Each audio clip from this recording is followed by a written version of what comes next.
Hi everybody, Brian here from quantlabs.net. Just wanted to show you a great place to see what my opinions are.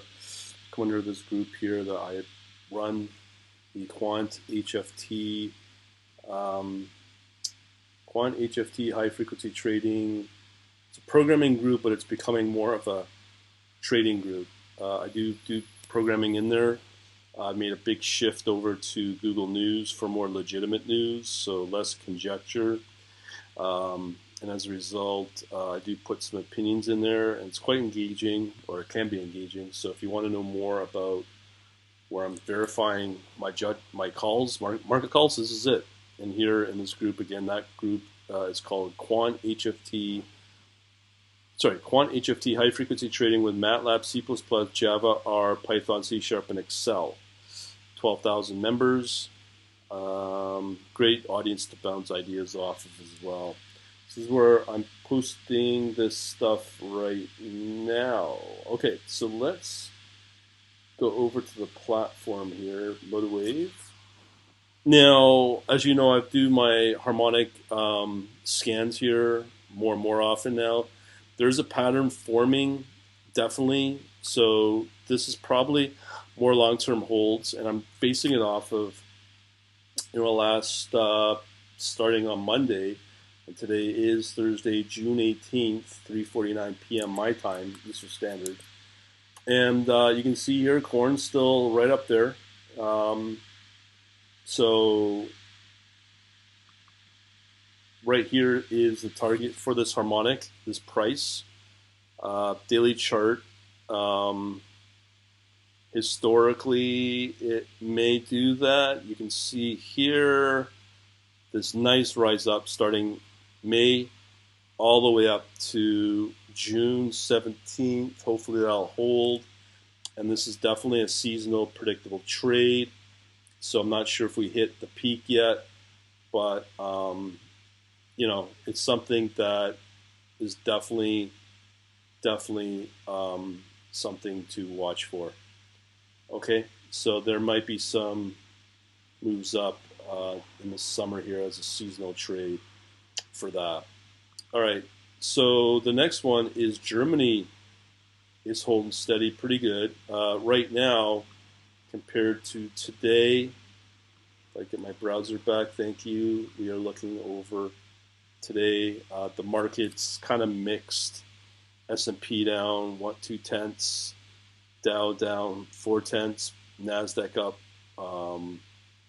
9/10, sorry 0.9, and then Russell barely up. Oil is up 2.3%. Gold looks like it's behaving as it should, down 4.1%.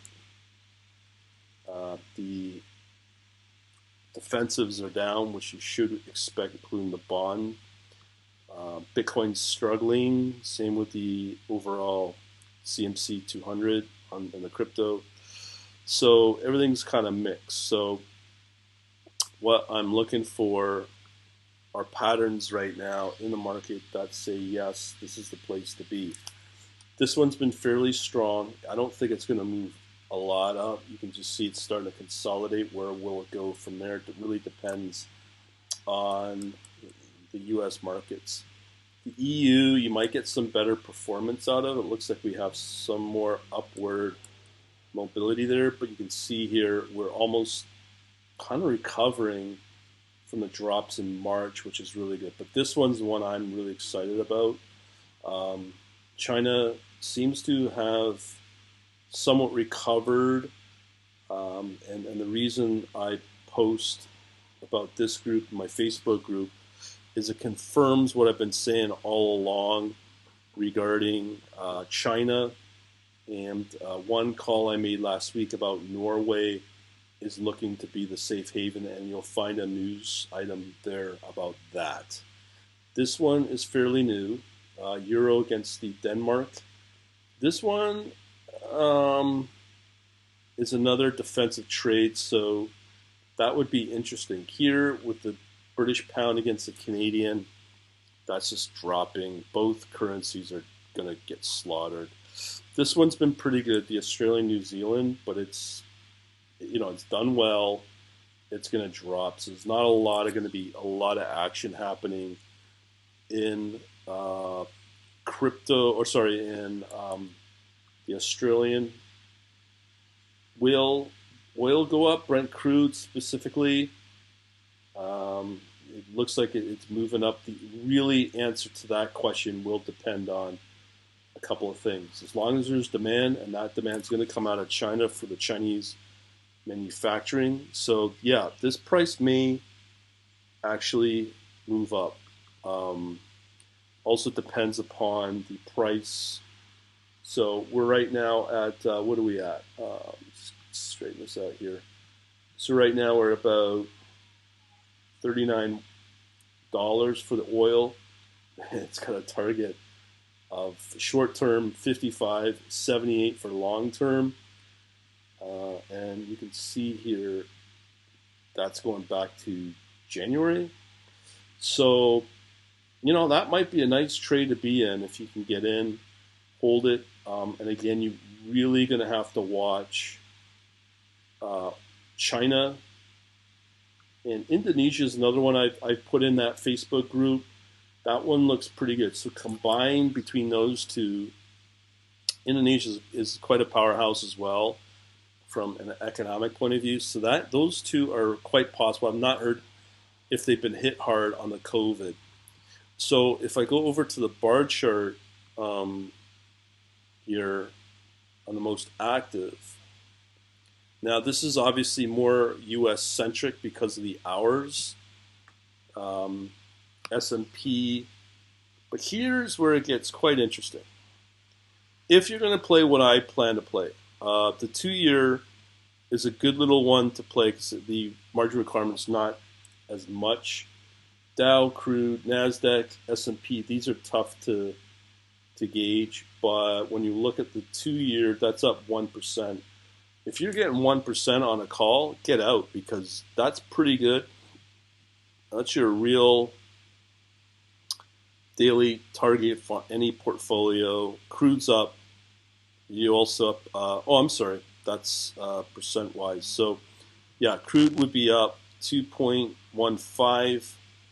You can see here out of the T-note, T-bond, it looks like well, the long term is better. And let's see if how the euro's down. Yeah, I didn't like what I see with the British pound at all. This confirms that, negative 0.96. Australia is not doing too good. Corn's up a little bit. The Japanese yen as a defense play is good. Corn, sugar I'm not seeing a lot of. But you see, you're not getting exposure to see where China's at because I think China and maybe Indonesia, the markets, those might be interesting places to go into. If the markets get really bad, I think the Norwegian is a krone, the currency is a defense play. Mexico's another one as well, but you just don't see the volumes here. So those are the ones I'd line up with if things get really bad. One thing I forgot to mention to watch for is the VIX. And in here in this group, there was an article I posted about the VIX was going up as well. So that's something to be on the lookout for. But I do think that China is something I'm interested in. Brent crude, possibly. Now, just for those that might not know the difference between Brent crude and Western Texas, Brent crude is more an international play. That's how it was originally set up. And WTI is West Texas, so that's more for domestic for the U.S. So that's why you're getting a better play on the Brent versus the WTI, just so people know that. Yeah, corn. I don't know. Corn. I don't know why, but that one excites me. That one might do okay. China. I wish I had a better metric to Let me see if I can do that in TradingView actually. Okay, just load it up. At least get a comparison to see how CN50 is doing. Now, if India was going to be up there, we'd see them too, but I'm not seeing them for some reason. I can't say why, but I only see what I see in the harmonic patterns for excellent. So the CN50 might be an interesting one to check out. Okay, let's check it out. Come on.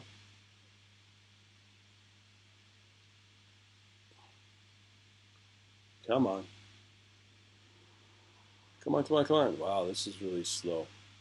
Now, I'll do a more detailed investigation with China and probably Indonesia for emerging market exposure. We'll leave it at that. I'm not going to get into it, but from a high level, that's what I'm interested in. Hopefully, I'll help you out. Also, if you're interested in this sort of stuff, you can join, get some free books here at quantlabs.net. And if you're also interested in the automation of this sort of stuff, namely the platform I use, like a Motivewave, I've got the book here you can get.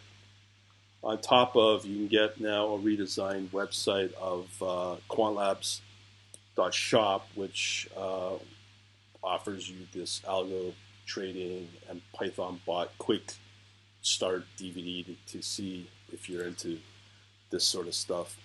Other than that, get opted in for whichever one you want. So quantlabs.net, you can get opted in for that and get on my newsletter as well. Other than that, we shall talk to you later. Have a good day. Thanks for watching.